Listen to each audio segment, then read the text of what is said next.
Guys, magandang araw. Flex ko lang yung ating malware. Ano po ito na malware, yung di battery. Yan.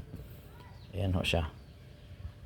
So, ginawa ko siyang yan.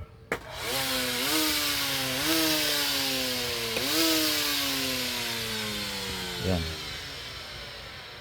So, yung mga battery niya is yung mga local na battery na madali lang malubat. Yung mga kulay violet. Ano ba yun? Parang pink. So flex ko lang to guys. Ito yung ginawa ko sa mga battery ko. Hinihinang ko siya. Yan. Yan. Kasi itong klase ng battery na to is maganda to sa tulad nito na mga di battery like grinder, yung mga wireless na mga gamit. Yan. Ito rin hininang ko lang to. Yung laman nito is 10 lang. So ginawa ko, nilagyan ko ng 15 nito kasi malaki pa yung space nito eh. So ito yung gamit ko na battery. Nasa link sa comment section.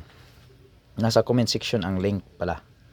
Yan. So kung gusto nyong ganito yung gawin ng mga di battery na appliances nyo or gadget or gamit, ayan, tested and proven na makunat na battery. Yan. Ito po ay 3.7 na 18650. Yan. So nasa ano lang to, 120 yung pares. So dalawa na po yan.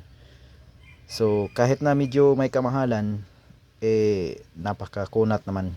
So sulit na sulit, kaya hindi ka talaga magsisisi. So yun lang guys. So thank you. Konting tips lang yan.